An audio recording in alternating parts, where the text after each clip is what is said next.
The year the sun disappeared did not begin with fire or trumpets or a king shouting from a balcony. It began with a chill, a quiet, stubborn kind of cold that crept into fields, under doors, and into people's bones, and then refused to leave. Cows stood in misty pastures, staring at stunted grass that never quite decided to grow. Farmers watched their breath fog in the middle of summer, hands shoved into sleeves that had already been patched too many times. Children woke to find frost on the windows in months that were supposed to smell like fresh earth and new bread. The sky stayed the color of old dishwater for days, then weeks, then months. The sun did appear, technically, but thin and pale and tired, like it had been up all night worrying about something it refused to discuss. Nobody knew why. Not the priests with their candles and careful Latin. Not the scholars with their ink-stained fingers and very confident guesses. Not the farmers staring at rotting crops and asking the clouds if this was some sort of personal grudge. The weather turned strange, the harvests failed, and slowly, quietly, a question began to spread across villages, towns, and crumbling little cottages with leaking roofs. What happens to ordinary people when the world suddenly forgets how to be warm? Tonight, we're going to wander through that year, through muddy lanes and smoky kitchens, through empty granaries and crowded churches, and into the lives of people who are just trying to survive one bad season, and then another, while the sky itself seemed to sulk. So before we drift back into this cold, hungry year together, take a moment to get comfortable. Settle under your blankets. Let your shoulders drop. Let the day soften around the edges. If you'd like to keep exploring this quiet little corner of boring history for sleep, you can like the video and subscribe, but only if it genuinely helps you unwind. And I'd love to know where you're listening from and what time it is for you right now. There's something strangely comforting about imagining this sleepy story floating through different bedrooms, couches, and late-night headphones all over the world. Now, close your eyes if you like. Let the warmth of your room hold you, and we'll step together into the year the sun almost gave up. The first thing most people noticed wasn't the stories about volcanoes or distant explosions.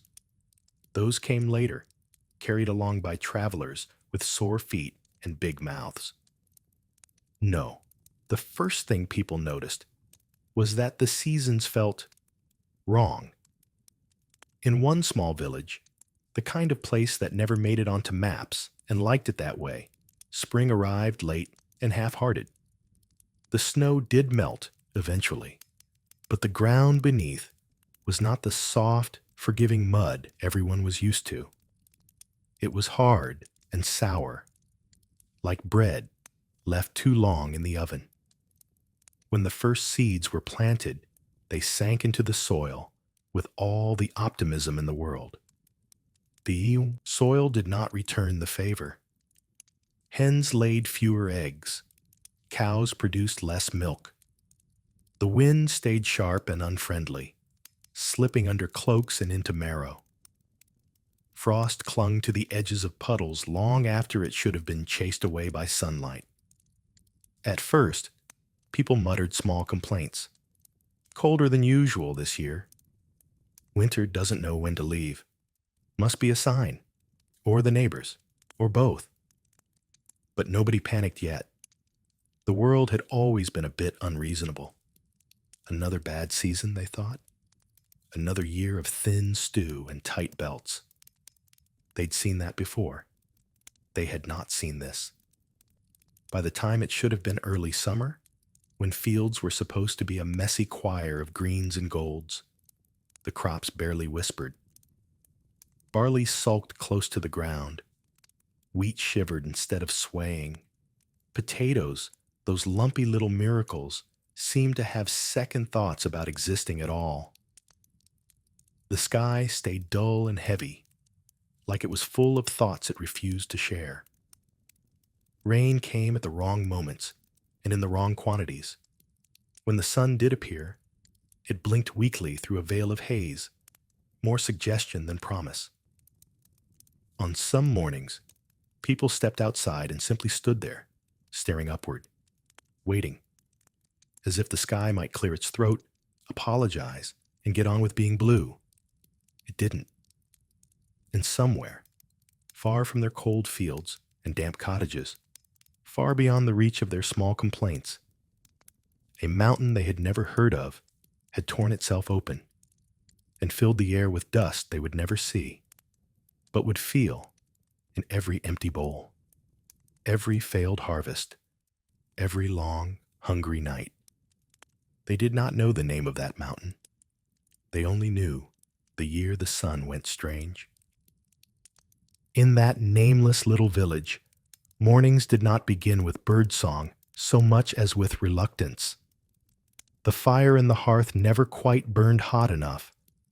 It smoldered and sulked and needed more wood than anyone could really spare. Smoke curled lazily along the rafters, searching for a way out and failing, the same way everyone else did. In one crooked cottage, a woman named Elin woke before the first gray light seeped into the sky, not because she wanted to, because her toes were cold. She lay there for a moment, listening to the familiar sounds of a house that had not changed, in a world that very definitely had. Her husband snored softly beside her, wrapped in a blanket he pretended was adequate. 2 children were piled together at the foot of the bed, a tangle of knees and elbows and dreams. Elin slowly sat up, feeling the groan of the straw mattress and the soft complaint in her spine. She rubbed her hands together, as if warmth might appear out of sheer stubbornness, then swung her feet down onto the icy floor. The year the sun overslept, she muttered to herself, not for the first time. The fire had sunk into a glowing sulk, the last coals breathing faintly beneath a thin layer of ash. Elin knelt and began coaxing it back to life. A few dry twigs, a whispered prayer, a steady breath.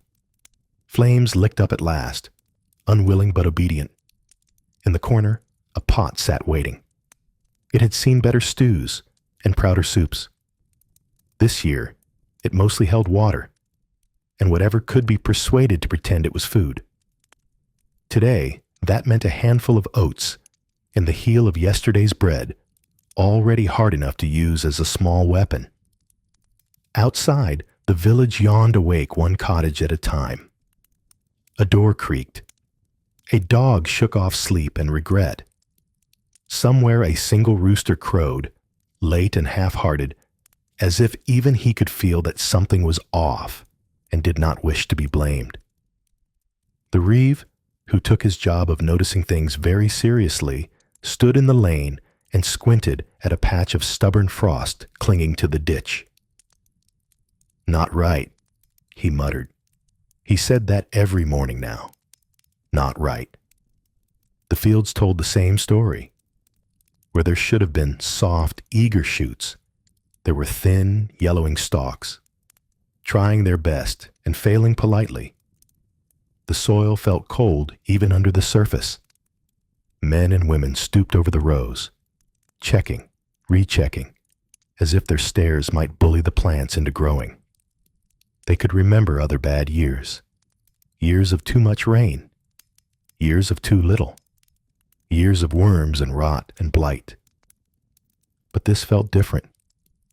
This felt like the world itself had drawn in a shallow breath and forgotten how to exhale properly. Back in the cottage, the children finally stirred. Little Arn rubbed his eyes with small fists, hair sticking up like he'd fought the pillow and lost. His sister, Lena, lay very still. listening to the sound of the spoon against the pot, counting the dull, wet taps. "How thick is it today?" she asked at last. Elin glanced into the pot, where the poor porridge swam in more water than oat. "Thick enough to chew if you're patient," she said. It was only a half-lie, which counted as kindness. They ate in silence for a while, each child carefully scraping their bowl, chasing the last reluctant streaks. No one asked for more. There was no more to ask for. "What if it gets warmer next week?" Arnie said suddenly. He said it like a child tossing a pebble into a well, just to hear the echo. "What if it doesn't?" Lena replied. Elin watched them both, feeling the familiar tightness in her chest. She had no answer for either of them.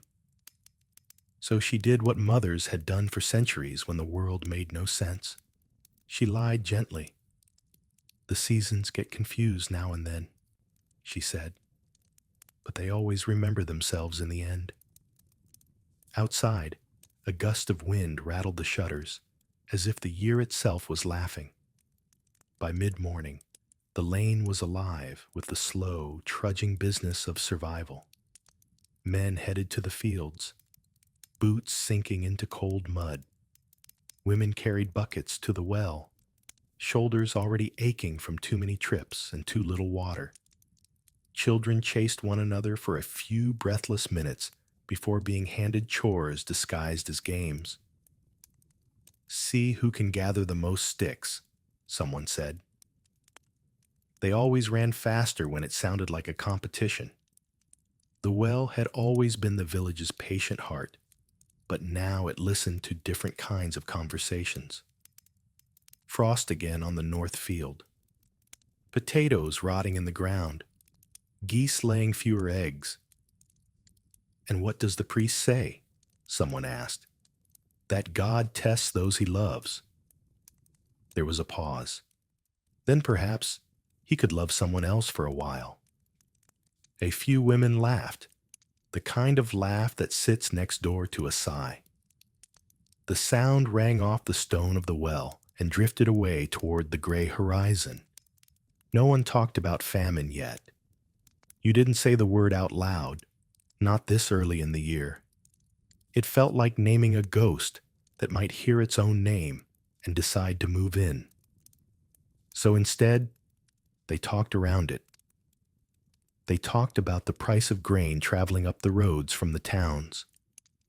They talked about the rumors of snow in June in other places. They talked about the way their bones ached when they woke, as if the cold had crept inside at night and curled up behind their ribs. And above them, the sky hung low and dull, as if listening, but not inclined to answer. Rumors travel faster than carts. They ride on the backs of traders and tinkers, priests and soldiers, and people who insist they're just passing through, but somehow know the price of everything 3 villages away. That year, the rumors all sounded the same. Snow in June in the next valley. Ice on the lake long after Easter. Fields flooded in one town, cracked dry in another, both within a day's walk. At the little inn by the crossroads, where the fire was always slightly too smoky and the benches always slightly too wobbly. A peddler warmed his hands and cleared his throat in the universal language of people who have information to sell. "I was in the south," he said, "near the big lake. They had frost in July. Men woke to find their boats glittering like they'd been dipped in glass." Someone snorted. "Boats and stories both," the man muttered. But he stopped to listen anyway. "In the city," the peddler went on, enjoying his audience. "They're saying the weather's gone mad. Wheat failing. Bread dear as gold. I saw a woman offer her ring for a loaf." "Did she get it?" "No," he said. "The baker kept the bread and the story. That got a low rumble of disapproval. Stories were valuable, but not as valuable as crusts. "What about the king?" someone asked. "What are they doing about it?" "The king," the peddler said slowly, "still eats." That was answer enough. Back in the village, people began paying more attention to the sky than to each other. They watched clouds like they were reading letters. Dark ones meant damage. Light ones meant hope. Empty sky meant a kind of hollow dread that settled in the stomach and refused to move. Rain came, but never the way it was wanted. Sometimes it arrived in sudden violent sheets, flattening what little had dared to grow. Sometimes it came as a thin, depressing drizzle that soaked clothes without feeding the soil. And sometimes it didn't come at all, leaving the ground hard and resentful under everyone's feet. On one particularly strange day, the village woke to a pale dust settled on the water barrels and windowsills. Not thick, not deep, just enough to turn fingertips gray when someone touched it. "Ash," said the blacksmith, rubbing it between his fingers. "From what?" asked Elin, standing beside him. He shrugged. "From somewhere that isn't here." He was right, though he would never know how far away the mountain was, or how its eruption had thrown a veil of fine particles into the sky, high above their worries and their reach.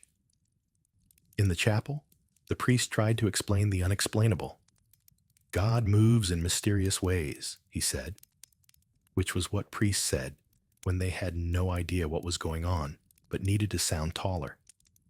He spoke of punishment and patience, of sin and storms, of Job and his long-suffering boils.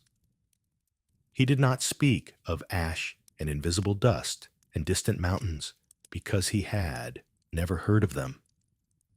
People listened politely. They always did. Church was one of the few places where you could sit down without being accused of laziness. But when they stepped outside, they didn't look at the priest's face. They looked at the sky.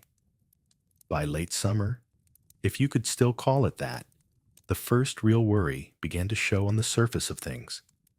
It appeared in the way people counted their sacks of grain twice, then a third time, as if numbers might change under pressure. It appeared in the way mothers cut bread thinner without saying anything, and pretended full plates were a matter of taste, not shortage. It appeared in the way people started measuring days, not by the calendar, but by how much was left in the storeroom. Elin's storeroom had never been impressive, but it had always been honest. A few sacks of barley, a barrel with potatoes, some dried beans in a cracked pottery jar, a small reserve of salt, carefully guarded. Now, when she opened the creaking door, the room echoed ever so slightly. "Still enough," she told herself. It was a dangerous sort of sentence. It could mean comfort, or it could mean denial. Her husband, Thomas, stood beside her, arms crossed, eyes on the sacks, like they were misbehaving children. "If the harvest fails completely," he said at last, "we can sell the pig." They both thought of the pig, currently asleep in its pen, dreaming of mud and never suspecting it might become a plan. "That'll buy us time," Elin said quietly. "A little," Thomas agreed. Neither of them said what came after "a little." In the evenings, the village gathered in smaller groups than before. Laughter still existed, but it came out thinner, like soup stretched too far. Jokes were told, but people held them gently, as if they might break. Stories helped, the way they always had. Stories about worse years and how people had survived them. Stories about distant lands where the weather was always perfect and nobody ever went hungry, told by people who had never left the valley. Stories about miracles. "One winter," said old Bran, who claimed to have seen 3 plagues and 2 kings and was probably lying about at least half of it. "We were down to nothing but turnips and air. And just when it looked like we'd fade away, carts came from the town with flour and salt. Salvation on wheels." "And why did they come?" someone asked. He grinned. "Because we owed them money. Can't collect from ghosts." There was a ripple of laughter, thin but real. No one mentioned that this time the towns themselves were struggling.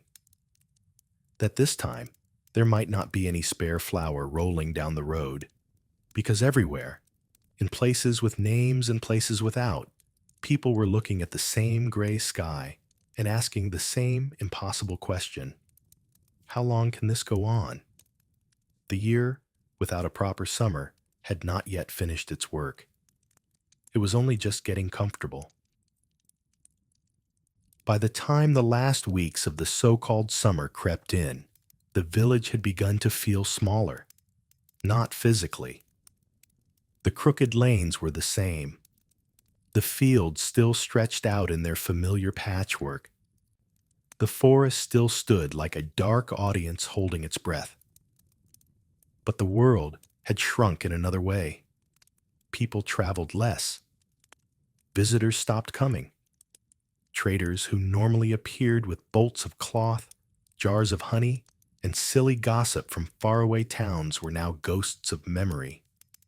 Even the priest from the next parish stayed home more often, claiming bad roads and a bad knee, though everyone suspected he simply did not want to arrive and have no hopeful news to offer. The air felt still and heavy. Not warm, not comforting, just reluctant. As if even the sky could not decide what season it wanted to be.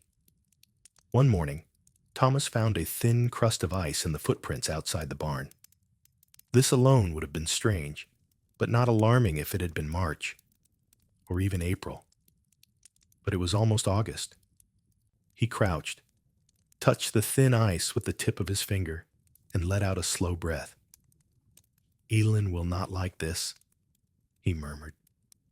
Inside the cottage, Elin was already at the table with the ledger. Not that they had much to record these days, but she kept the ledger faithfully out of habit and out of fear of what it might show if she did not. When Thomas entered, carrying the news in his silence, she looked up. "How cold?" she asked. "Exactly?" "Enough to freeze the dew," he said. She closed the ledger. Outside, the sound of a cart rolling into the lane drew a few curious faces to doorways and windows. Carts meant goods. Goods meant hope. But the cart was nearly empty. A single sack of flour. A small barrel of salt. A dozen onions rattling in a wooden crate like pale marbles. Behind the reins sat a man who looked like he had aged 10 years since anyone last saw him. "What's left in the town?" Thomas asked him quietly. The man stared past him at nothing in particular. Less than this, and more people wanting it. He sold what he had at prices he admitted he had never imagined charging. No one accused him of greed. They knew the journey from town had cost him food, sleep, and hope he could not spare. When the cart turned back toward the road, it carried more empty space than goods, and somehow that emptiness felt heavier. The reeve spent longer hours than usual walking the fields. He pushed his boots into the soil, tested its chill with the back of his hand, and frowned as if the earth had insulted him. "This is not normal," he said. "Yes," said Thomas. "You mention that every day." "And I will keep mentioning it," the reeve replied, "until the sky behaves itself." It was meant as a joke. No one laughed. The harvest season approached like a question no one wanted to answer. When the first attempts at gathering came, the results were worse than feared. Potatoes were the size of plums, some barely the size of walnuts. Wheat stalks snapped at the gentlest touch, their heads stunted, their grains shriveled. Barley lay flat in the fields like a tired dog refusing to get up.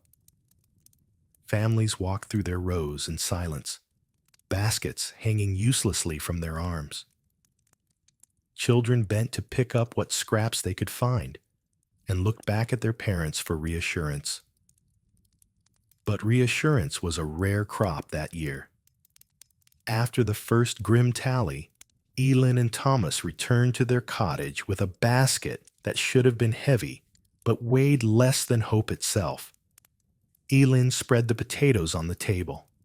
She looked at them as if waiting for them to grow out of sheer embarrassment. "This is not enough," she whispered. "Not yet," Thomas said. "We still have time." He said it quickly, too quickly. Time was slipping. The evenings grew colder still, and the smoke from every chimney clung low to the rooftops as if even the air did not want to rise. People began burning things they should have saved. Dry beams from old sheds, twigs that snapped too easily, pieces of crates that once carried goods they now missed. One night, the old woman named Hester tapped on Ellen's door. Hester was too thin, too stubborn, and too proud to ask for help, which meant only one thing. Elin opened the door before she could knock a second time. "You need porridge," Elin said. Hester nodded without a word. Inside, she sat by the fire, small and folded, like a leaf dried too long in the sun that refused to shine. Elin ladled the smallest sensible portion into a bowl and placed it in her hands. "You have children," Hester said. Her voice cracked like dried twigs. "And you have lived long enough to deserve a warm meal," Elin replied. Hester ate slowly, carefully, with a dignity that somehow made the bowl seem finer than it was. When she left, Ellen stared down at the pot and did not speak. Thomas spoke for her. "We share now," he said, "or there won't be anyone to share with later." Outside, an owl called from the forest, a lonely sound that felt much larger than the bird that made it. The village slept lightly that night. People woke from dreams of frost and empty barns, from dreams of their children shivering, from dreams of snow falling in warm months, piling silently against the door. And beneath all those dreams lay the simple truth that no one wanted to name out loud. If the next season was not kinder, the winter ahead would not be survivable. But no one said it. The sky felt close enough to hear. The night it happened didn't arrive with thunder, nor with wind, nor with any sign that the world was about to feel wrong in a way that could not be easily shaken off. It arrived quietly, a strange, uneasy sort of quiet, the kind that blurs the line between waking and dreaming, the kind that makes a village turn its head toward the horizon without knowing why. Elin woke first. She lay still for a moment, listening, not to a noise, but to the absence of one. No rooster, no wind brushing the eaves, no creak of wagons on the distant road. Just stillness, thick and heavy, as if the air had forgotten how to move. She nudged Thomas. "Do you hear that?" she whispered. He frowned into the dark. "I hear nothing." "That's the problem," she said. They rose quietly so as not to wake the children and stepped outside into the pre-dawn cold. The air felt colder than usual, heavy, damp, clinging to their skin like it wanted to keep them there. The horizon should have been gray with approaching light. Instead, it was a deep, unnatural blue, a color that felt bruised. A few other villagers were already outside, drawn by the same uneasy silence. They spoke in low tones, voices muffled by the thick air. Someone said, "Is a storm coming?" Another replied, Storms sound alive. This feels wrong. The reeve arrived last, cloak thrown hastily over one shoulder. He looked at the sky the way a man looks at a road he's walked all his life, only to find it suddenly unfamiliar. Then the birds came, not singing, not flying the way they normally did at dawn. They drifted, slow, disoriented, circling low, as if the air itself were too heavy to push against. A few dropped onto fences, wings trembling. One fell into the frost-bitten grass with a soft thud. Children gathered around it and whispered, "Is it sick?" But it wasn't sick. It was confused, like everything else. Then came the sun. Or rather, what should have been the sun. A dim, muted disk rose above the horizon, like a candle seen through smoke. Its edges were blurred, smudged, its color a sickly copper. It cast no warmth, barely cast any light. The village square looked as if it were trapped in an endless early morning, neither night nor day. "It looks tired," someone said. "It looks wrong," someone else whispered. Elin felt a chill ripple down her spine.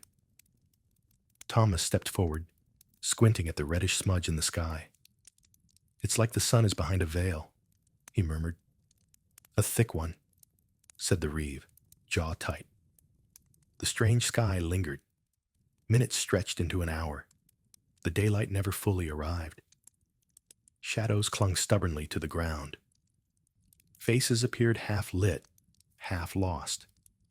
Cows refused to leave their shelters. Chickens huddled in corners, unwilling to trust the false morning. By midday, when the world should have been bright, it felt as though dusk had simply paused. The children grew restless, their whispers thick with superstition. Is it an omen? Is the sun angry? Did someone curse us? Adults dismissed them, but their own eyes betrayed fear. The priest was summoned, though he arrived blinking and bewildered, clutching his book as if its weight could anchor him. He began a prayer, hesitated, then began again, stumbling over the words. He was as frightened as anyone. As the long, dim hours dragged on, the animals began to pace. Dogs whined. Horses snorted nervously. Even the usually placid sheep clustered together as if expecting wolves. Ellen noticed something else. The plants. The few stalks, still struggling in the fields, bowed under the cold as if they were already surrendering. The beans in the garden hung limp, their leaves tinged gray at the edges. A patch of cabbage looked as if someone had pressed frost directly onto its heart. Nature was reacting before the people could understand. By late afternoon, the sky darkened again, not into night, but into something deeper, stranger. A color that didn't belong to any hour. A heavy, unsettled twilight. A chill settled into bones, not from wind, but from knowledge. Some quiet, instinctive part of the human mind that remembers what danger feels like. When true night finally came, it felt almost like a relief. At least night was supposed to be dark. Families gathered inside. Fires were fed with more wood than usual, as if heat might push back the memory of the dim, choking day. Children asked questions adults didn't want to answer. Will the sun come back? Why did it look like that? Is it going to stay dark forever? Elin tucked the children in, smoothing their hair gently. She lied, because lies are sometimes a kind of love. Tomorrow will be brighter. But she didn't believe it. Thomas sat by the fire long after everyone else had gone to bed. The flames carved hollows into his tired face. He stared into the hearth, seeing not fire, but the sky, dull, red, suffocating. When he finally spoke, it was barely more than a breath. "If the sun disappears," he whispered, "the earth forgets how to live." And outside, beneath the shield of darkness, the world felt like it was holding its breath, waiting, listening, changing.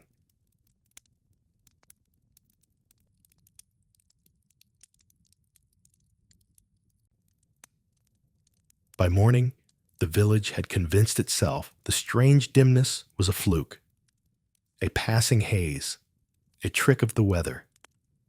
But when Elin opened the shutters, her breath caught in her throat. The light outside looked exactly the same as the day before, muted, sickly, like dawn that had forgotten how to grow up into day. Thomas joined her at the window. Nothing moved. No birds, no insects. Even the frost on the grass seemed hesitant, as if deciding whether to melt or spread. It should be brighter, Elin whispered. It should be a lot of things, Thomas murmured back.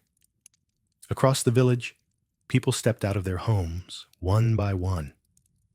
Each face carried the same expression, not panic, not yet, but the beginning of something cold curling around the ribs. The sun rose again as a faint reddish disk. Not bright, not warm, not right. Even the children went quiet. Normally, they would have made snowballs, played in the frost, argued over chores. But today they clustered behind legs and cloaks, staring at the sky with wide, uncertain eyes. A farmer held out his hand, palm up, testing the air. Cold. Too cold for early summer. Cold like autumn. Cold like something gone wrong. It's June, he muttered. It's June, and it feels like November. And it did. All across Europe it did. Ellen walked toward her small garden patch, hope tugging softly at her. It was a stubborn hope, the kind that pushes people to replant. Try again. Look for green, where there shouldn't be any. But when she reached the rows of beans and cabbage, her heart sank. Frost. Thick and white, clinging to every leaf like death in slow motion. She knelt and touched one of the beans. It cracked under her fingertips, not wilted, frozen. This can't be, she whispered. But it could, and it was happening everywhere. Thomas approached quietly, his boots crunching on the brittle ground. He crouched beside her. This land has never frozen in June, she said. Not once. Not in my mother's time, or her mother's. Thomas tried to speak, but nothing came, because what words could make sense of it? A child ran up breathless. Mother, Mother, come see. The pond. It's iced over. Ice. In June. A few villagers laughed nervously when they heard, but the laughter didn't reach their eyes. Soon the report spread from cottage to cottage. The fields near the mill had turned to glass. The barley shoots were shriveled and blackened. The apple blossoms had turned brown overnight. Everywhere, the earth looked as if winter had crept back in with silent feet. By noon, the faint, eerie half-light remained unchanged. Shadows stayed long. The air stayed bitter. The animals refused to graze. Even the dogs stayed curled near the hearths, noses tucked under tails. The village gathered in the square as they had the day before. The reeve cleared his throat, though his voice faltered. We should stay calm, he said. Calm? Someone barked. Look at the fields. Another shouted. My beans are gone. And my barley. And the orchard. Voices rose. Fear sharpened every sound. Finally, old Marta stepped forward, her back bent, but her voice steady. Listen, she said. We do not know what this is, but the land has endured storms before, and so have we. But storms pass, someone said. This is staying. All eyes drifted upward to the smothered sun, hovering like an ember losing its glow. The priest offered prayers. The reeve offered nothing. And Thomas Thomas stared at the horizon as if trying to see past the strange veil in the sky. "Ellen," he said softly, "we need to prepare." "For what?" she asked, though she already feared the answer. "For the worst." His voice trembled. "For a year without crops." A few villagers gasped. Others clutched their jackets tighter. Some whispered stories they'd heard from travelers, of frost in France, week-long dim skies in Switzerland, failed crops across Germany. It wasn't just them. It wasn't just their valley. This was everywhere. The sun was fading in every sky. Elin felt her throat tighten. A year without crops meant hunger. Hunger meant sickness. Sickness meant no. She refused to let her mind finish the thought. Instead, she looked at Thomas, at their children, at the villagers murmuring in frightened clusters, and she knew something simple, something true. The world had shifted, and no one knew how to shift with it. As the dim day dragged on without ever truly becoming day, the village prepared in the only ways it knew: gathering wood, checking pantries, murmuring prayers, sharing rumors, hoping against hope. And when night finally crept back, darker, colder, heavier than before, it came with a single thought, whispered through every household. What if tomorrow never brightens? Night came quickly now, not because the sun fell faster, but because the daylight had stopped trying. The villagers lit candles earlier each evening, the flames small and shaky, barely pushing back the darkness that pressed against the windows. Inside Elin and Thomas's cottage, the table looked emptier than usual. A single loaf of coarse bread, a pot of thin soup, thinner than it had ever been, 2 shriveled carrots, and a handful of beans Elin had managed to salvage from the frost, now resting in a cracked bowl as if ashamed of their smallness. The children sat quietly, too quietly. Thomas moved the spoon in slow circles through the broth, the wooden ladle scraping the bottom, as if trying to coax more flavor into existence. "We'll make it last," he said softly. They all nodded, although everyone knew the truth.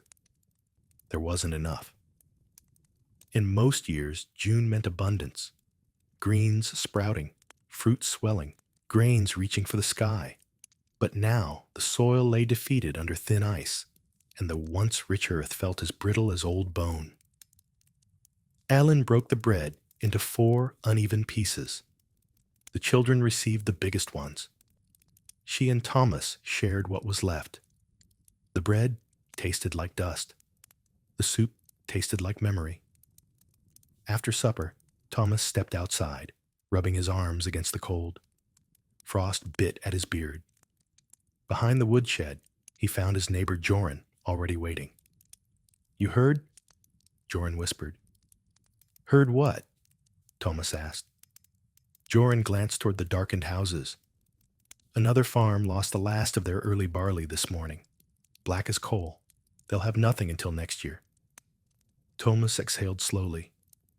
"And next year won't matter if the frost keeps returning." A moment of silence stretched between them. Then Joran added, "The miller's talking about rationing. Says the grain store must be sealed." He paused. "And guarded at night." It wasn't surprising. In famine years past, even good men had stolen. Hunger does that. Strips people down to whatever the body demands. "Do you think it will come to that?" Thomas asked. Joran didn't answer immediately. Instead, he looked up at the dim, copper-tinted sky, where the sun should have been bright and confident, but now hung like a dying ember. "I think," Joran said quietly, "that nothing about this year is normal, and nothing will be normal for a long time." The next morning confirmed it.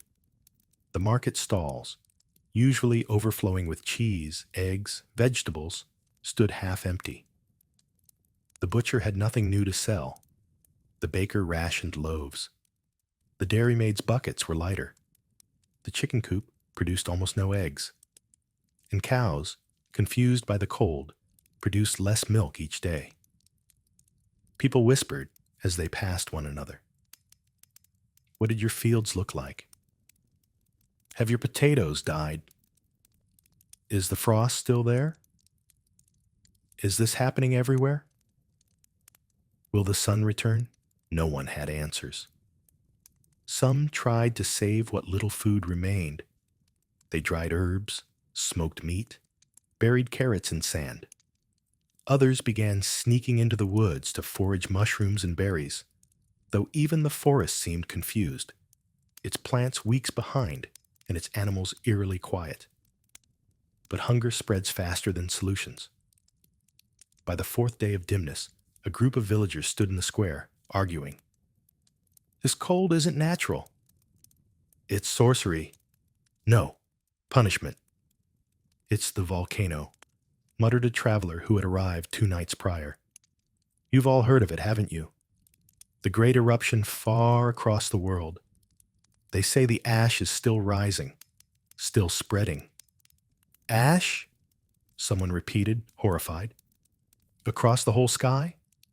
The traveler nodded. The whole world, he said, darkened. Some scoffed at him. Others crossed themselves.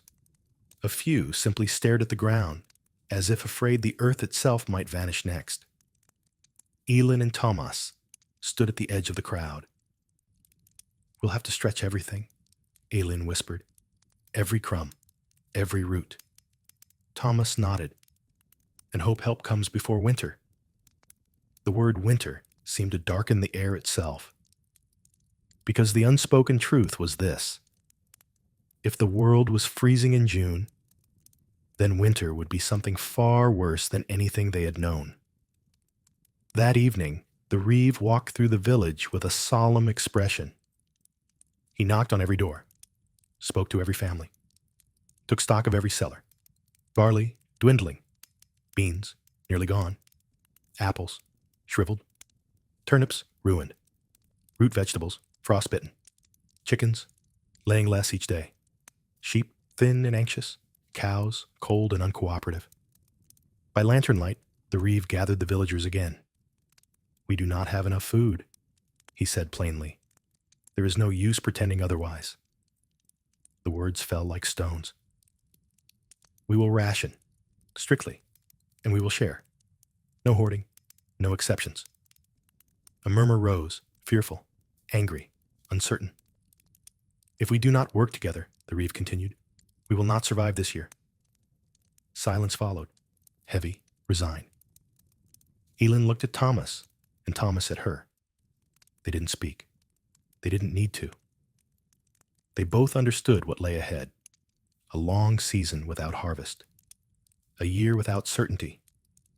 A world dimmer and colder than any they remembered.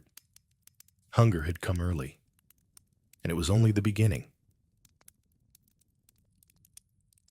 While the village struggled through its dim days and frozen fields, the same strange cold crept across the rest of Europe like a quiet, invisible tide.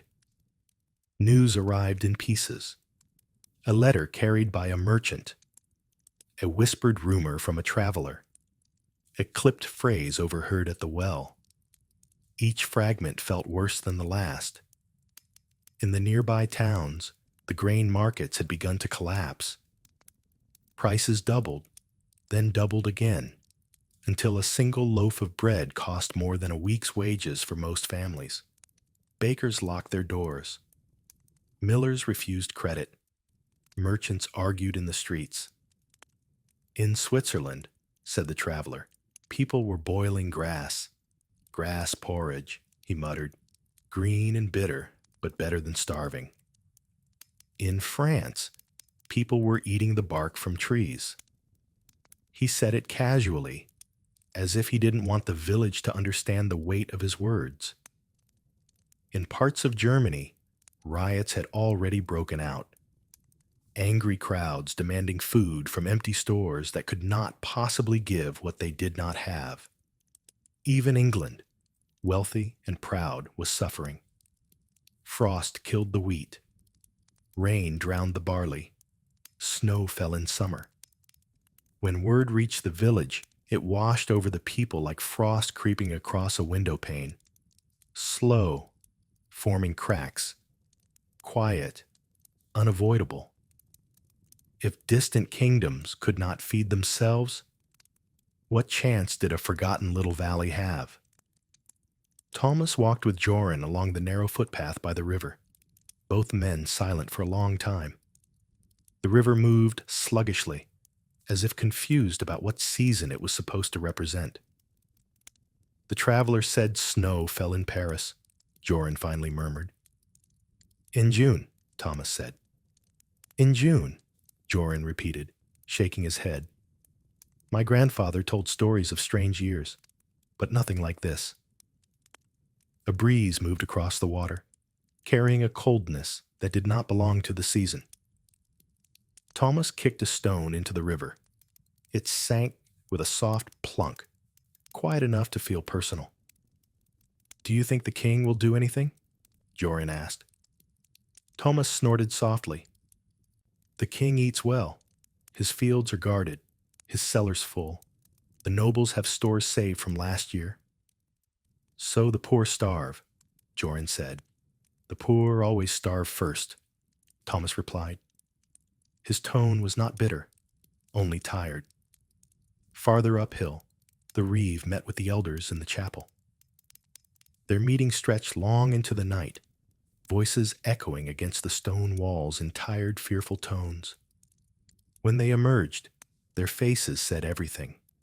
The priest cleared his throat. People are beginning to leave their homes, he said, in the next valley, in the towns south of here.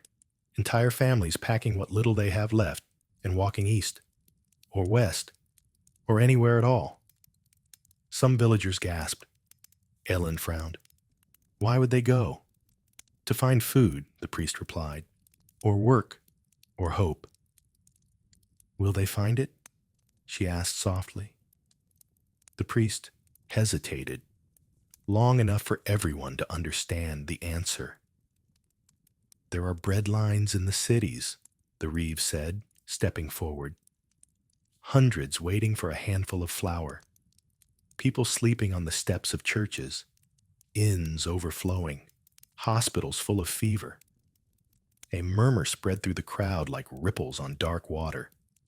Hunger was no longer a fear. It was a certainty.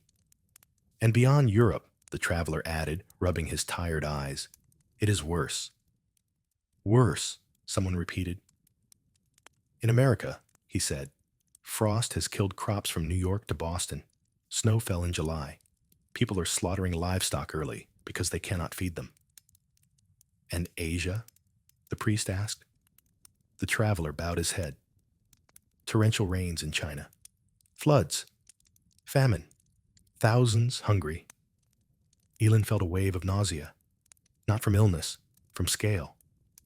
This was not a village crisis, not a valley crisis, not even a regional crisis. This was the world shrinking into hunger. Later that evening, Elin found herself staring into the fire again, watching the flames chew slowly through the last logs Thomas had brought in from the woodshed. How can this be everywhere? She whispered. Thomas sat beside her, rubbing his hands together for warmth. The air carries many things, he said. Storms, winds, dust, and ash, Elin said quietly. Yes, Thomas replied. Ash. Because even though the villagers still didn't know the full story, Tambora, the eruption, the plume of ash that rose higher than any mountain, drifting across the globe, they could all feel that something had entered the sky. Something that didn't belong there. Something that dimmed the sun, changed the seasons, and turned the world cold. In the following days, more travelers passed through, carrying newer, darker stories. A woman from the north described fields abandoned under sheets of ice. A man from the coast said he saw fishing boats stranded because the waters had turned rough and strange. Another claimed the sun didn't rise at all one morning. It was like waiting for warmth that never came. He said, stories followed stories, each more unbelievable, each more true. The village listened, and the village learned something terrifying. There was no safe place, no untouched land, no bright corner of the world where the sun was shining as it should. The whole earth had dimmed, and no one, king or farmer, priest or child, knew how long it would last.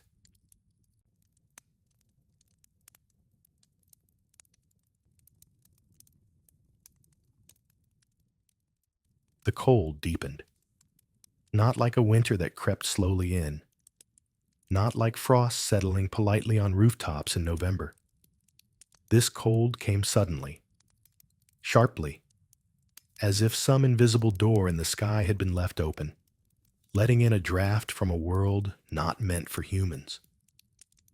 By the third week of dim daylight, the village woke to a silence that felt heavier than before, the kind of silence that comes after snow falls. Except there was no snow, just a biting stillness that settled on everything. Elin noticed it the moment she stepped outside. Her breath turned white instantly. Her eyelashes felt stiff. Even the wooden bucket she carried felt colder than normal, as if it had spent the night thinking about ice. "It's colder today," Thomas said behind her. Aileen didn't answer. She didn't need to. The cold itself was answering for both of them. As she walked to the well, she saw children huddled together in cloaks far too big for them. Their hands were tucked deep into sleeves. Their cheeks flushed red, but not from play, from chill. She caught snatches of their conversation. "Is it winter again?" "But it's June." Maybe summer forgot to start. Maybe this is a new season, a bad one. No one corrected them. At the well, a small sheet of ice floated on the surface of the water. Thin, delicate, and impossible for the time of year. Elin broke it with the ladle. The crack was loud in the morning quiet. "This isn't right," she whispered to herself. Across the fields, farmers were already gathering, staring at the new damage. Potato plants hung limp. Cabbage leaves glistened with frost. Bean vines sagged as if exhausted from fighting the cold. "Another night like this," Joran said sadly, "and we'll lose everything that's left." Everything. The word hung in the air like a warning. By midday, the sun, if it could even be called that, struggled to shine through a thick haze. Its light was dull, reddish yellow, like a coal that had burned too long.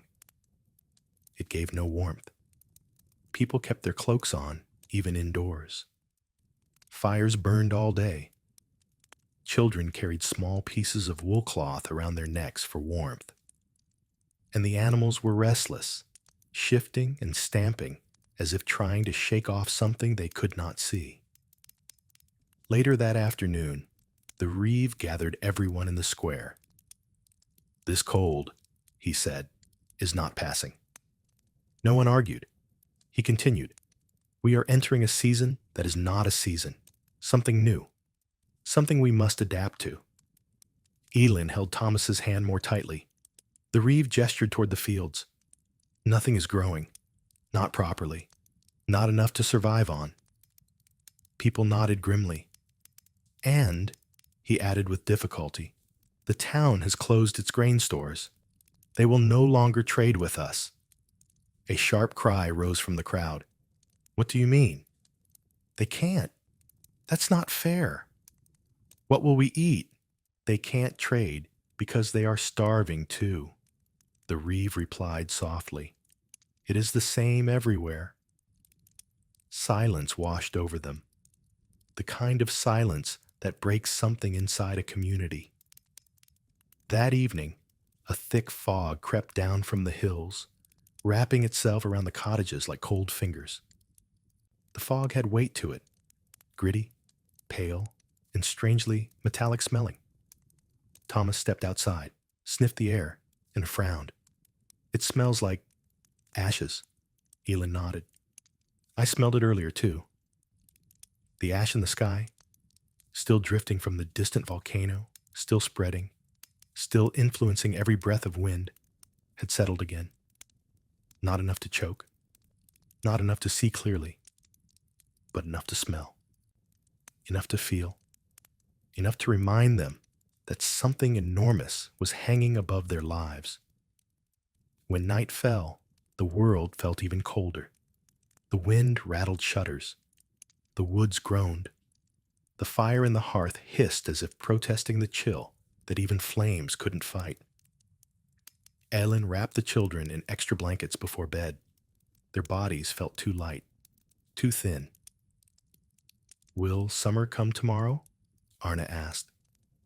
She paused, then lied gently, because lies given to children in hard times are not cruelty, but kindness. Summer is trying, she said softly. It just needs a little more time. Arna nodded sleepily, comforted by the softness of her voice, rather than the truth in the words. When the children drifted off, Thomas sat by the window, looking out at the rolling fog glowing faintly in the moonlight. Elin, he said quietly, the cold, it feels different. Elin joined him at the window. Different indeed. Sharper, more insistent, not like weather, like a warning. Winter has arrived early, Thomas said. No, Elin whispered. Winter hasn't arrived early. Summer has arrived late. He hesitated. Or not at all. They stood there, in the quiet darkness, listening to the shifting fog pressing against the cottage walls, both understanding something neither wanted to say aloud. If this was summer, then the winter to come would be deadly, and it was only a matter of time before the world stopped pretending otherwise.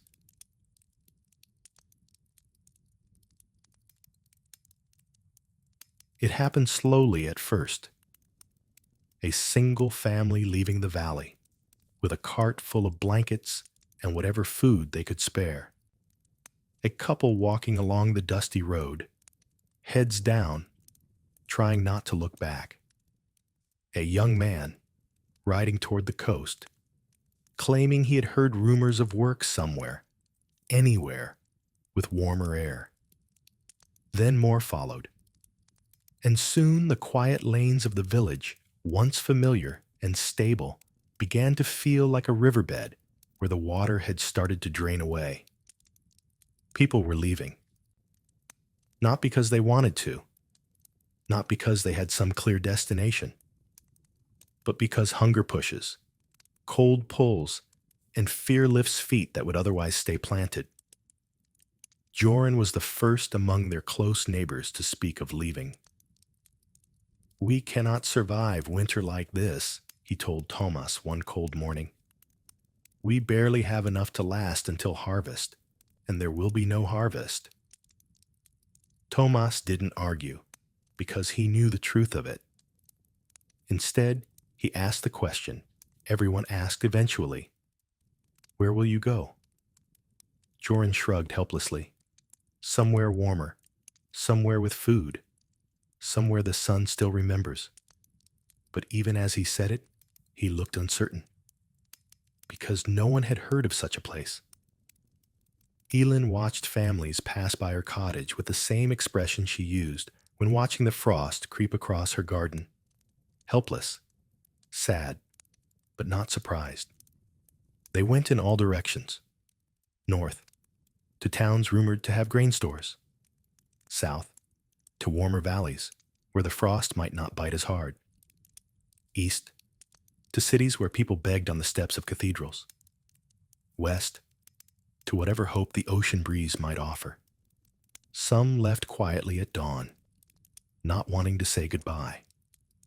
Others gathered what little strength they had and announced their plans with shaky confidence, as if speaking boldly might convince the world to be kinder.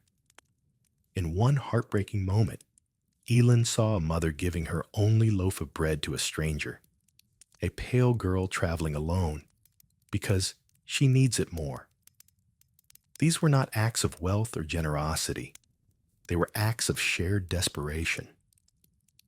One evening, the Reeve stood in the center of the square with a lantern, watching more wagons depart. "This village was built by people who stayed," he said softly. "But this year, staying may be the hardest choice of all."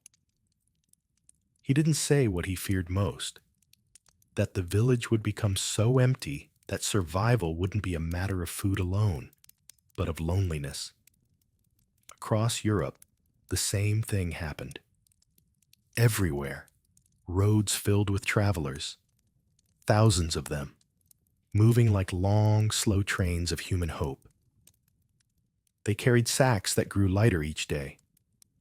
They led thin cattle whose ribs showed through their skin. They pushed carts that creaked under the weight of children too weak to walk. In Switzerland, whole towns climbed mountain passes, seeking valleys untouched by frost. Many never made it. In France, people walked for days behind bakeries, hoping to catch the smell of fresh bread, only to learn the ovens were cold. In Ireland, fishing boats filled with families set sail for America, believing, incorrectly, that the New World was spared. In Germany, lines of people stretched along muddy roads, waiting to buy even the smallest handful of grain. They called it the Year of Wandering Souls. Because everywhere you looked, people were walking. Elin saw the signs in their own valley too. At the edge of the village, a young man named Ulrich prepared to leave. He had only a small pack and a blanket, but he carried himself like someone carrying the world. "Where will you go?" Elin asked gently. He stared at the road. "The town first, then farther south. They say the vineyards survived." "They say many things," Elin replied. Ulrich smiled faintly. "Yes, but staying here feels like waiting for a miracle, and miracles do not visit every doorstep." She placed a hand on his arm. "May the road be kind to you." He nodded and walked away, his figure shrinking against the dim horizon.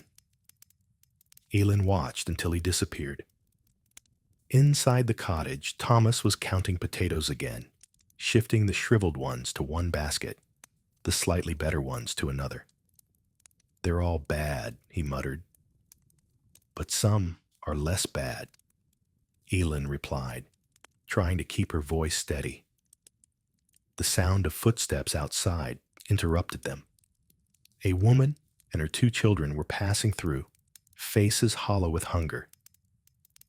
"Do you have water?" she asked. Elin brought a jug without hesitation. The woman drank, then wiped her mouth. "We're going to the river valley. They say the frost didn't reach that far." Elin and Thomas exchanged a look. They had heard the same rumor, but rumors were seeds that grew too easily in famine years. When the woman and her children left, Thomas closed the door slowly. "If the valley empties," he said quietly, "what happens to those who stay?" Elin knew the answer. Everyone knew it. Those who stayed would face the winter with fewer hands, fewer neighbors, fewer voices in the square, fewer people to share the weight of survival. But leaving carried its own dangers: hunger, cold, disease, uncertainty. The roads were long. The world was wide. And none of it was safe. Later that night, Elin found herself sitting by the fire, watching the flames flicker low. The children slept curled together like small animals seeking warmth. Thomas sat with his head in his hands. "Elin," he said gently, "if things do not improve, should we leave too?" She didn't answer.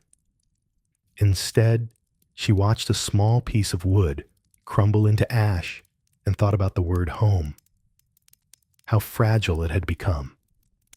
Outside, another group of travelers passed through, lanterns bobbing in the dimness like pale fireflies. Their footsteps faded into the distance, and the cold crept a little deeper into the village. The great migrations had begun, and no one knew where they would end. As the world grew colder, something stranger still began to unfold above it. It started with a red sunrise, not the gentle warm red of a normal dawn. This was deeper, a bruised crimson, thick as spilled wine, glowing behind the hills like an ember hiding in fog.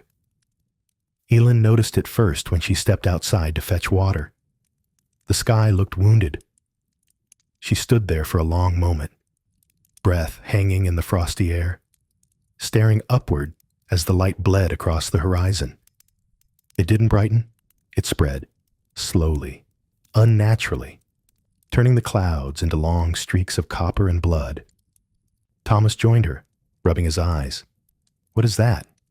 "I don't know," Elin whispered. In truth, no one knew. Travelers called it the Bloody Sun. Sailors named it the Phantom Dawn. Priests described it as the sky on trial. The villagers gathered in small clusters, pointing at the heavy, reddish haze. The colors shifted, first dark red, then orange, then a strange purple that made the air feel too thin, as if the sky itself were burning quietly. "It looks like fire," a child said. "It looks like warning," another whispered. Later that evening, the colors returned, only stronger. After sunset, the horizon glowed faintly, as if the sun had forgotten to leave. A wide band of deep red and violet stretched across the sky, illuminating the undersides of the clouds. The Reeve stood staring at the colors with his arms crossed, his face pale in the strange light. "I've seen many storms," he said. "I've seen floods and droughts and summers that pretended to be winters, but I have never—" He gestured helplessly at the sky. "Never this." The priest attempted to reassure the villagers with calm words and careful scripture, but even he kept glancing upward, unable to hide the trembling in his jaw. Because what everyone sensed, without understanding, was that the sky was full of dust, full of ash, full of something vast and distant that did not belong to Europe. The eruption of Tambora had thrown ash more than 40 kilometers into the atmosphere, so high that winds had carried it across oceans, across continents, wrapping the earth in a thin veil. A veil that caught sunlight wrong, bent it, scattered it, turned dawn and dusk into something eerie and unforgettable. No one in the village knew the science, but they knew the feeling.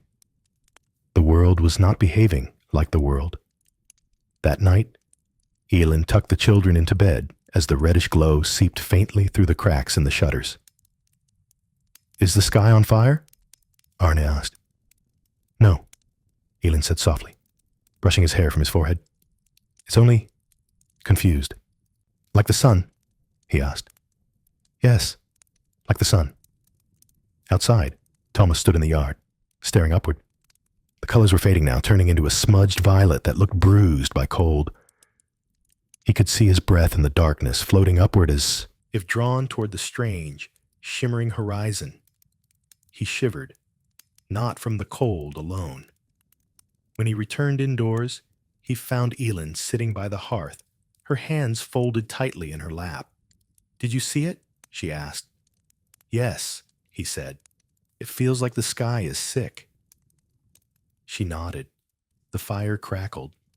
The cottage felt too small. When morning came, the strange light returned. But now, in addition to the colors, a faint haze drifted across the village, catching the early light in a way that made each beam look fragile, like threads pulled through cloth. Children chased the beams with their hands, though the air smelled faintly metallic. like wet iron or flint. "Is it smoke?" someone asked. "No fire nearby," replied the blacksmith. "So, if it's smoke, it's not from here." The villagers exchanged uneasy looks. In the fields, frost glittered like powdered glass on the blackened leaves. The ash in the air settled lightly on the soil, giving it a dull gray sheen. A donkey sneezed repeatedly, and a few chickens refused to leave their coop. Small things, but unsettling. That night, the glow intensified. The entire western horizon shimmered with a bright belt of orange-red light, stretching like a ribbon across the darkness. Stars faded behind it. Clouds reflected it. The world looked as if it had been dipped in fire. Children pressed against windows. Adults gathered outside despite the cold. No one spoke. Even the wind was silent. "What does it mean?" someone finally asked. Old Marta, who had survived plagues and harsh winters and superstitions older than memory, shook her head slowly. "It means," she said, "that something far away has touched the sky, and the sky is telling us to listen." Her voice carried softly through the crowd. Winters follow signs like these. Long winters, cruel winters. Winters that test the bones of the world. Aelin felt her stomach twist, because this was only June. The world was already cold, already hungry, already dim, and the sky, beautiful, terrible, glowing, seemed to be warning them of something worse, a winter that might not end. When the glow finally faded, leaving behind a thick, breathless darkness, the villagers returned to their homes slowly, as if stepping away from a fire they could not warm themselves at. Inside her cottage, Aelin lay awake long after the children slept. She watched the shadows dance on the ceiling, listened to Tomas breathing beside her, felt the cold seeping in under the door, searching for the warmth of living bodies. Outside, the sky held its secrets, and the fires of the distant eruption continued to burn, hidden behind the curve of the earth, but painting their world with light. A warning written in color.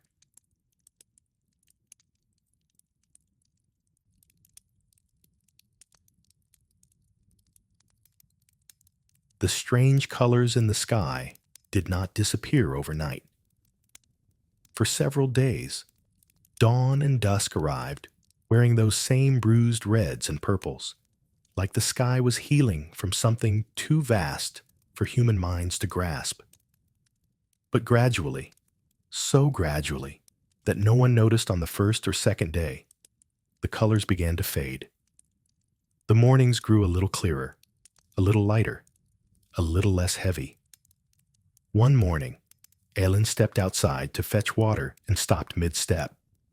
The sun, still pale, still thin, looked more like itself. Not bright, not warm, but familiar. She stared at it for a long moment, hardly breathing.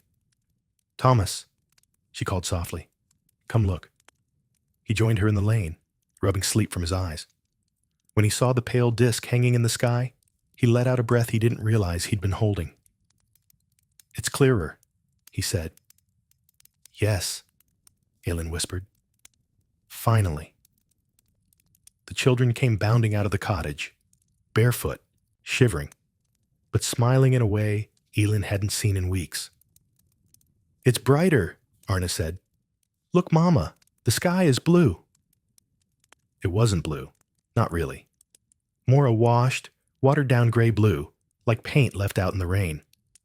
But after weeks of dim copper skies and stained twilight, it felt like a miracle. The village stirred with cautious hope. People stepped outside without hesitation.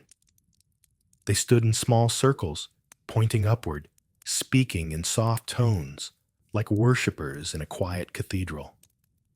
Even the animals seemed lighter. Dogs trotted more freely. Cows ventured into the fields again. Someone swore they heard a bird singing, though no one was entirely sure. For the first time in many days, the villagers didn't glance at the horizon with dread, but there was still the cold. The warmth did not return with the light. The air remained thin and sharp. The soil stayed chilled beneath the surface, stubborn and unyielding. When Thomas dug into the ground near the potato patch, the earth still felt wrong. Too dry in some places, too wet in others, as if the seasons had tangled themselves into a knot. Even with the brighter sky, nothing grew. Light without warmth. Joran muttered as he walked past the failing crops. It's like a candle with no flame. Rumors arrived from other towns. Letters passed from hand to hand. Traders whispering their news, as if afraid to speak too loudly. People said the same thing everywhere. Yes, the sky has cleared, but the cold has not left. In Scotland, frost still clung to the hillsides. In Germany, the vineyards had died. In France, orchards were ruined. In Switzerland, lakes froze at their edges even as June slipped toward July. The sun had returned, but the heat had not, and without warmth, the harvest could not recover. Still, the clearer skies brought a strange sense of relief.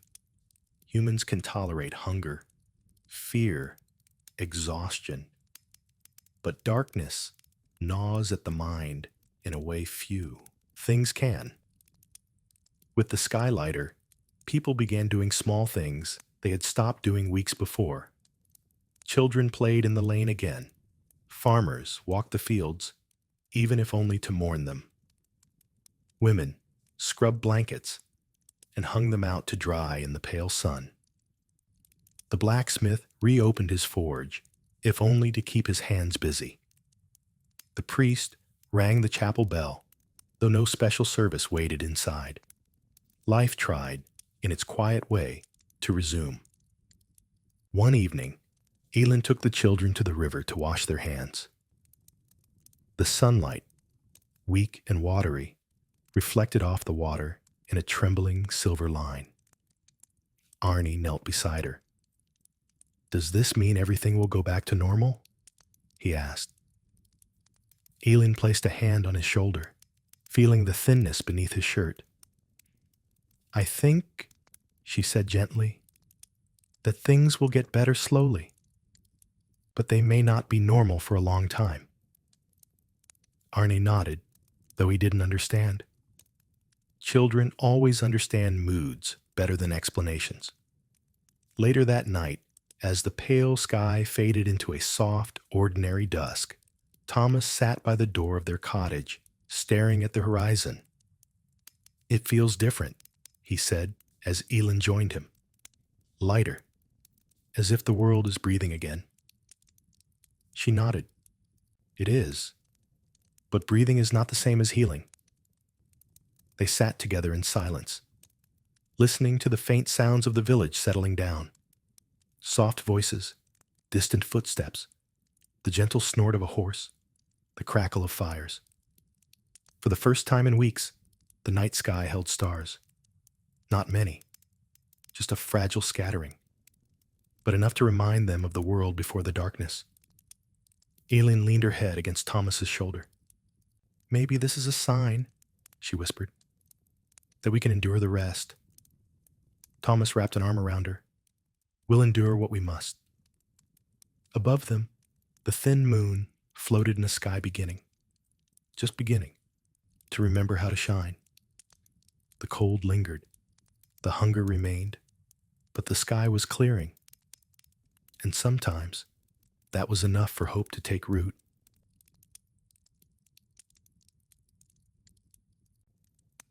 The days grew longer, the skies grew clearer, and still, the warmth never came.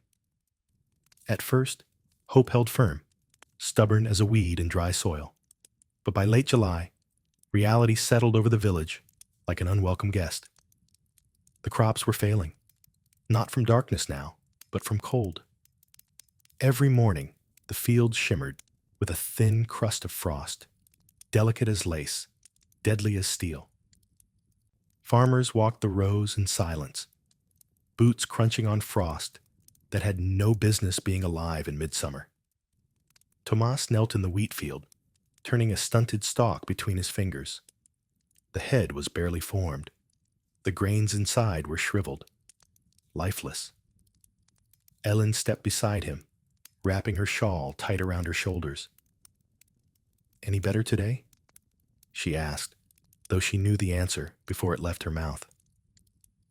"No," Thomas whispered. "It's the same. Every day the same." He pulled a handful of soil from the earth. It crumbled in his palm, powdery and cold. "Nothing can take root in this." Across the valley, similar scenes unfolded. The barley had turned yellow before it grew tall. The oat fields looked thin as thread. The potato patches were soft and gray with rot. One farmer, old Hiskel, broke down in the middle of his bean rows, sinking to his knees and sobbing into the cold vines. No one judged him. No one said a word, because they all felt the same. In the village square, people gathered in uneasy clusters, talking in circles around the fear that hung between them. "It must be a punishment," someone said. "The Lord's anger." "No," another argued. "This is a sign, but not from above." The apothecary shook her head.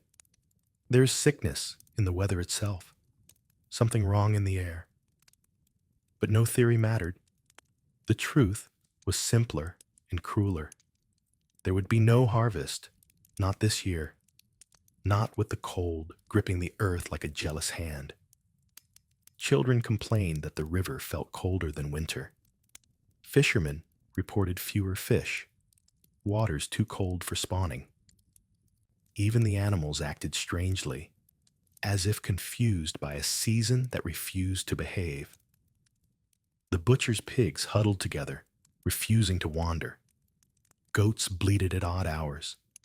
A flock of geese flew south for 2 days, then wandered back north again, disoriented. The world had lost its rhythm. One evening, the priest gathered everyone in the chapel.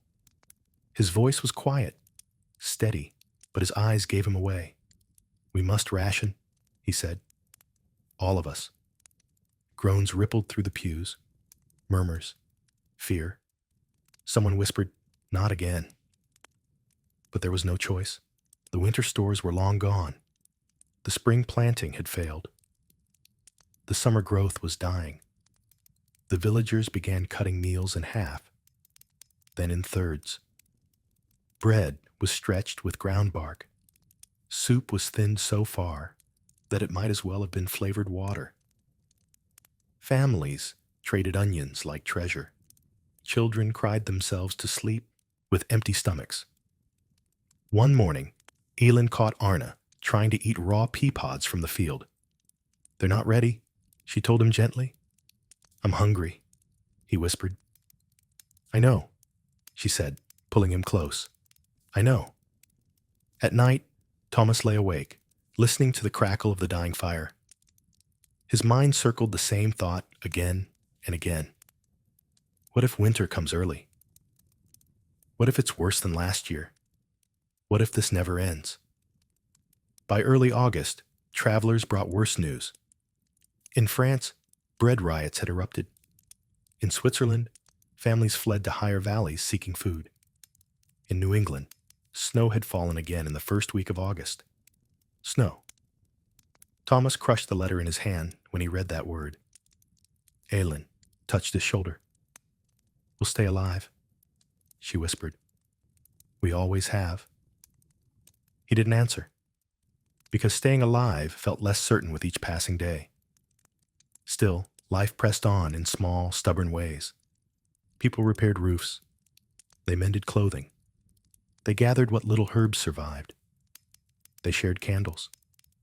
They shared gossip, because gossip, strangely, was a comfort. The old women at the well still argued about whose stew was best. Children still played. though slower and thinner than before. Someone even organized a small gathering in the tavern. Singing, laughter, warm cider. For a moment, it almost felt normal. Almost. Then one night, frost fell again. Thick, white, heavy frost. On August 10th, Thomas and Elin stood in the field before dawn, breath rising like smoke, eyes wide with disbelief. The fields were white. White as winter, white as bone. Every remaining plant, what little had survived the earlier cold, was now frozen stiff. Thomas dropped to his knees, not in prayer, not in grief, but in shock. "It's over," he whispered. Elin stood behind him, her shawl billowing in the wind, her face pale in the pre-dawn light. Slowly, she knelt beside him. She placed her hands on the ruined stalks. They snapped easily under her touch. For several long minutes, neither of them spoke. And then quietly, Elin said, "We will survive. But we must be clever now." Her voice trembled. "But we will survive." Thomas looked at her, tears forming. "Then tell me how," he said. In the cold silence of the field, with the sun still hidden behind a gray horizon, she answered, "We start again tomorrow." He didn't know what that meant. Neither did she.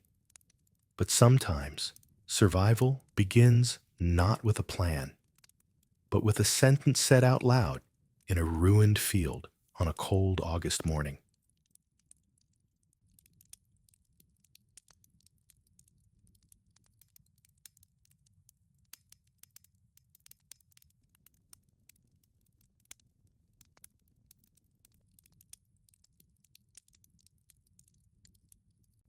When the final days of 1816 slipped toward autumn, something strange happened. Not a miracle, not a rescue, just a softening. The cold didn't vanish, but it loosened its grip, like a hand tired of holding too tightly. The night stayed chilly. The morning stayed gray. But here and there, a hint of warmth flickered through the fields. Too late for crops. Too weak for recovery. But enough to keep people moving. Enough to keep them alive. Thomas and Elin went out each morning with baskets, gathering what the earth had left behind. A handful of herbs, some wild berries, a stubborn cluster of mushrooms that somehow didn't mind the cold. It wasn't abundance. It wasn't comfort. But it was hope, scattered in small pieces. Travelers brought more news as the season turned. And finally, the mystery of the year without summer began to take shape. Across the oceans, a great mountain had exploded. Mount Tambora, half a world away, in what is now Indonesia. No one in the village had ever heard its name. No one knew the place on a map, but everyone felt its shadow. Ash had risen 40 kilometers into the sky, a plume so large, so wide, so thick, it wrapped the planet in a gray shroud. A veil of dust that turned sunlight cold, and seasons unreliable, and skies forever dim. The villagers listened to the tale with blank expressions. What did a distant mountain matter to people who had lost their harvest, their food, their certainty? But slowly, the idea settled in. It wasn't punishment. It wasn't sin. It wasn't the gods. It was the earth itself, vast, violent, beautiful, and terrifying, reminding humanity that small villages and quiet valleys were still part of a bigger world. A world that could shake, erupt, and ripple across oceans. "Strange, isn't it?" Ellen murmured one night, tending the fire, "that something so far away can reach even us." Thomas nodded. "We're all connected, it seems." He said it softly, like it was a truth he'd known all along. As autumn deepened, the village began to prepare for winter with the precision of people who had already learned how to endure the impossible. They built new storage pits, gathered firewood in frantic bundles, saved every crumb, every scrap, every root. They shared more now, quietly, humbly. If one family had nothing left, another offered a little. Because survival wasn't a solitary sport anymore. It was communal, almost sacred. And in that strange unity, born of hardship, carried by stubbornness, life found a way to continue. By November, the first true snow arrived. Not the cruel gray frost of the summer months, but real snow-soft snow that fell the way snow should fall. And the villagers stepped outside in silence, watching it drift gently from the sky, like feathers shaken loose from some great unseen bird. It was beautiful, unexpectedly beautiful. Thomas took Ilan's hand. For the first time this year, he whispered, the world looks right. She squeezed his fingers, nodding. The winter would still be hard, harder than any before. Food would be thin, nights would be long, weakness would come, sickness too. But something had shifted. The fear had stopped growing. The dread had stopped spreading. The village had already faced the worst season of their lives and survived. When spring finally returned in 1817, truly returned, with soft rains and warm breezes and soil that breathed again, the people walked into the fields with quiet reverence. They planted seeds with shaking hands. They whispered blessings over the earth. And every green shoot was greeted like a newborn child. Life had begun again. Years later, when children asked, "What was it like?" the villagers struggled to explain. How do you describe a summer of snow? A harvest that crumbled into dust? A sky that dimmed like a dying candle? So they told it simply. It was the year the world went quiet, they said. The year we learned to endure. The year we learned that even in the coldest season, people can still keep each other warm. And in the evenings, when the sun sank low and the smoke from cooking fires rose straight and soft into the sky, Thomas and Elin would sit together outside their cottage, hands intertwined, watching the fields that had once been barren grow rich with life once more. The quiet stayed, not the fearful quiet of 1816, but the peaceful kind, the kind that follows storms, the kind that fills the space where worry used to live. And long after they were gone, long after the last witness had faded from the earth, the story of that strange and silent year remained. A reminder, whispered across generations, that even when the world grows cold and the sky forgets its warmth and the seasons turn against you, spring still comes, always.